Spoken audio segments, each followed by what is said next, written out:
আমি নামাজের পর সবার সাথে কথা বললাম, আমার স্ত্রীর সাথে কথা বললাম, আমার মায়ের সাথে কথা বললাম। আসলে এটা আমার কর্ম, এটা আমার চাকরি। আসলে একটু কষ্ট হলেও মেনে নিতে হয়, ঠিক আছে, যে আমি চাকরি করি।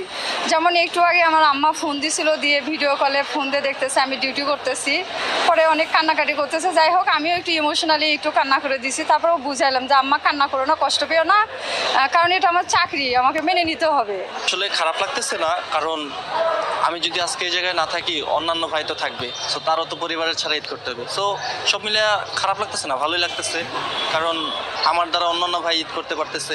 আজকে যদি আমি বাড়িতে থাকতাম অন্যান্য কেউ ডিউটি করতো, সো ডিউটি তো কারো না কারো করতেই হবে। সেক্ষেত্রে ভালো লাগতে খারাপ লাগতেছে না, ভালোই লাগতেছে। ঈদে সবাই বাড়ি যেতে হবে এমন কোনো কথা নেই। আমরা যে ঈদে বাড়ি না গিয়েও মানুষের সেবা দিতে পারছি, এতে আমরা অনেক সন্তুষ্ট।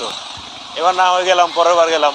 স্বামী সন্তান রেখে এখানে ঈদ করতেছি, ছেলে মেয়ে স্বামী সন্তান সবাই আমাদেরকে মিস করতেছে, ফোন দিচ্ছে, কিন্তু আমরা যেতে পারতেছি না। কি করব, আমরা দেশের কাজে নিয়ে যেত আগে, এখন আমাদের দেশ, আমরা যে পোশাকটা শরীরে লাগাইছি, আগে দেশ ও জনগণ, তারপরে আমাদের পরিবার। আমি মাকে খুবই মিস করতেছি। মা অনেক আশা নিয়ে বসে আছিল, আমিও বলছিলাম যে আমি ঈদে বাড়িতে যাব, মায়ের হাতে সময় খাবো। কিন্তু আমি যদি ঈদে বাড়িতে যেতাম, আর কেউ খুশি হোক বা না হোক, আমার মা আমি গেলেই আমার মার ঈদ। চাপা কষ্ট, ক্ষত হৃদয় নিয়ে দাঁড়িয়ে থাকতে পারি বলে আমরা সৈনিক।